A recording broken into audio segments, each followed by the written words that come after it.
ನಮಸ್ಕಾರ ಎಲ್ರಿಗೂ. ವೀಕೆಂಡ್ನಲ್ಲಿ ನಮ್ಮೂರಿನಲ್ಲಿ ಮಾಡುವಂತಹ ಚಿಕನ್ ರೆಸಿಪಿ ಬಗ್ಗೆ ನಾನು ಇವತ್ತು ನಿಮಗೆ ತಿಳಿಸ್ಕೊಡ್ತೇನೆ. ಆ ರೆಸಿಪಿ ಏನಂತ ಹೇಳಿದ್ರೆ ಚಿಕನ್ ಪುಳಿಮುಂಚಿ.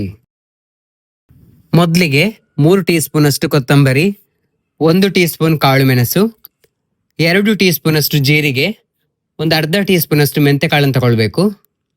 ಹಾಗೆ 1 ಈರುಳ್ಳಿ, ಒಂದು 10 ಬೆಳ್ಳುಳ್ಳಿ, 25 ಬ್ಯಾಡಗಿ ಮೆಣಸು, ಒಂದು 10ರಿಂದ 15 ಗಿಡ್ಡ ಮೆಣಸನ್ನು ತಗೊಳ್ಬೇಕು. ಈ ಎಲ್ಲ ಐಟಮ್ಗಳನ್ನ ಮೊದಲು ಚೆನ್ನಾಗಿ ಹುರಿದುಕೊಳ್ಬೇಕು.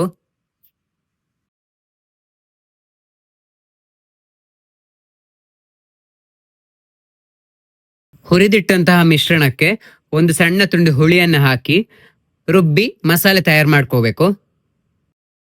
ಸ್ವಲ್ಪ ತೆಂಗಿನ ಎಣ್ಣೆ, ಸ್ವಲ್ಪ ಬೇವು ಸೊಪ್ಪು, 1 ಈರುಳ್ಳಿ, ಶುಂಠಿ ಸ್ವಲ್ಪ, 1 ಟೀ ಸ್ಪೂನ್ ಅಷ್ಟು ಸಾಸಿವೆ, 1 ಟೊಮೆಟೊ, 5 ಬೆಳ್ಳುಳ್ಳಿ, 3 ಹಸಿಮೆಣಸಿನಕಾಯಿ. ಇದನ್ನ ತೆಂಗಿನ ಎಣ್ಣೆಯಲ್ಲಿ ಫ್ರೈ ಮಾಡ್ಕೋಬೇಕು. ಚೆನ್ನಾಗಿ ಫ್ರೈ ಆದ ನಂತರ ನಾನಿಲ್ಲಿ 1 kg ಅಷ್ಟು ಚಿಕನ್, 1 ಟೀ ಸ್ಪೂನ್ ಅರಶಿನ ಹಾಗೆ ಉಪ್ಪನ್ನು ಹಾಕಿ ಚೆನ್ನಾಗಿ ಬೇಯಿಸ್ಕೋಬೇಕು.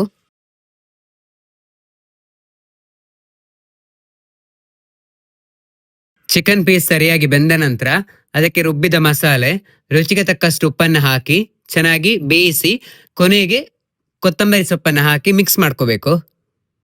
ಚಿಕನ್ ಪುಳಿಮುಂಚಿ ರೆಡಿ ಆಯಿತು. ಟೇಸ್ಟ್ ಮಾತ್ರ ಸಖತ್ತಾಗಿದೆ. ನೀವು ಟ್ರೈ ಮಾಡಿ ನೋಡಿ. ಇದೇ ಥರದ ಫುಡ್ ರೆಸಿಪಿಗಳ ವಿಡಿಯೋಸ್ಗಳಿಗಾಗಿ ಕಾಲ್ ಮಿ ದನಿ ಯೂಟ್ಯೂಬ್ ಚಾನಲ್ನ ಸಬ್ಸ್ಕ್ರೈಬ್, ಲೈಕ್, ಶೇರ್ ಮಾಡಿ ಅಂತ ಹೇಳ್ತಾ ನೆಕ್ಸ್ಟ್ ವಿಡಿಯೋದಲ್ಲಿ ಸಿಗ್ತೀನಿ. Thank you.